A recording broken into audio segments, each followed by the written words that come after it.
It is a beautiful day in the workshop. Thank you for joining me today. It is awesome that you're here. I am really excited to continue on this bow build. We're gonna bend the limbs today, we're gonna shape them, and then we're gonna start tillering. So let's get right to it. I've seen people shape the limb in many different ways.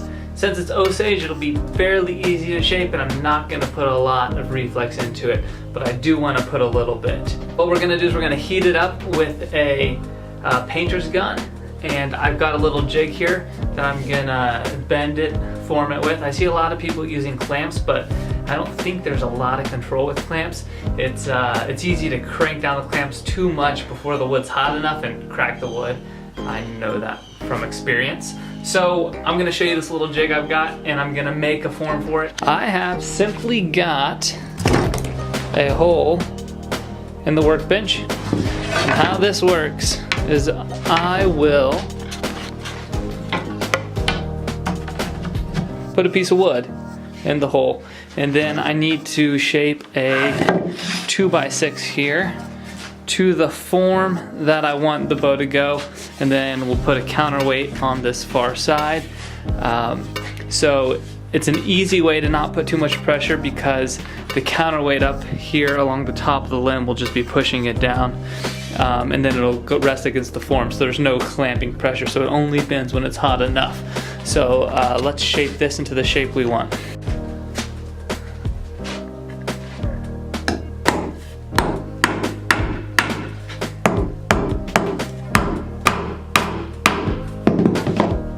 In order to get an even bend, I am using a drywall square.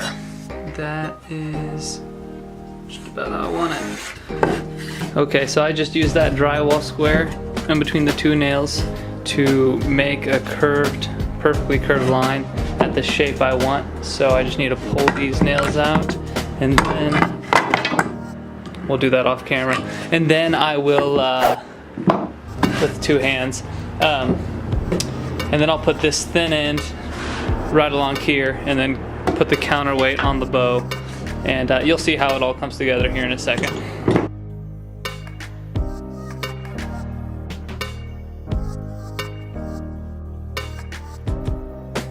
Alright, we've now got the setup. Let me show you it. It's right down here, so head down. Okay, so what we've done is the holes in the bench. Got a curved piece, it just lines up right next to it.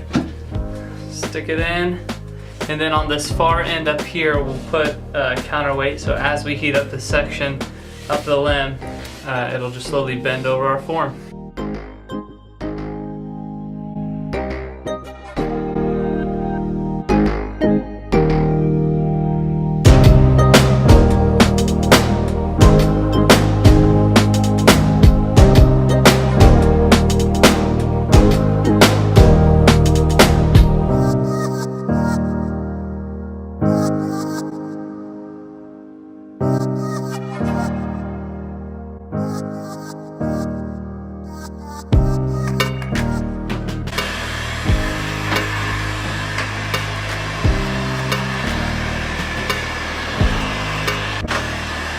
When you're heating up your bow, what you need to be careful to do is heat the whole limb, because what I was starting to run into is I was just heating down here, and as I started to bend it, it almost kinked right there. So you got to be careful to heat the whole limb, so that when you bend it over your form, it will bend uniformly rather than getting a kink in it. After this part started to bend up here, I went ahead and put a clamp on it to keep it from kinking, because it is the thinnest part. And then I'm working on this middle section, and I'll continue working down up here, adding clamps as I need. Now I'm not adding clamps to bend the wood, I'm just slightly pushing it down to bend, and then after it's already bended with the heat, I put the clamp on to hold it and hope it doesn't fall off. Let me fix that.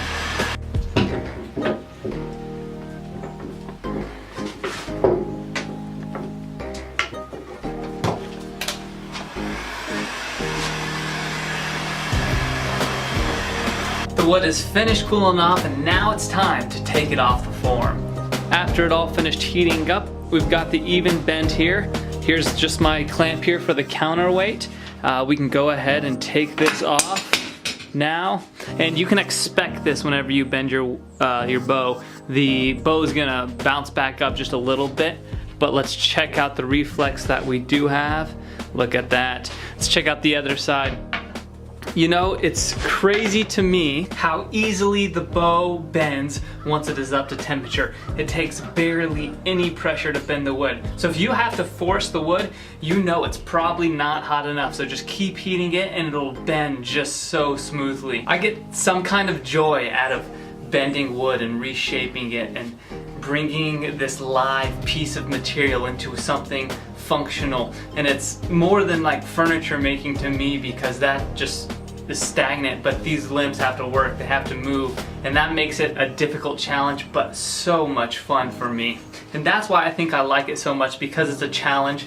Every single piece of wood is different, and it just brings a new challenge to me every day.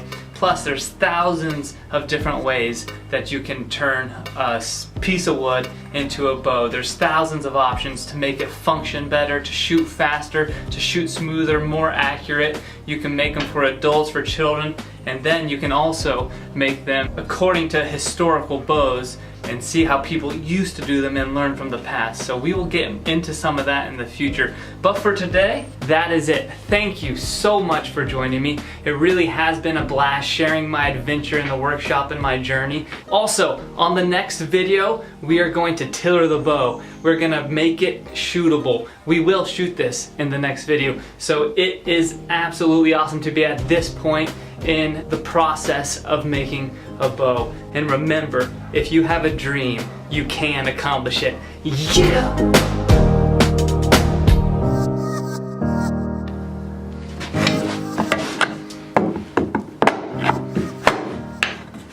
For the record, I can actually pull a nail out of wood.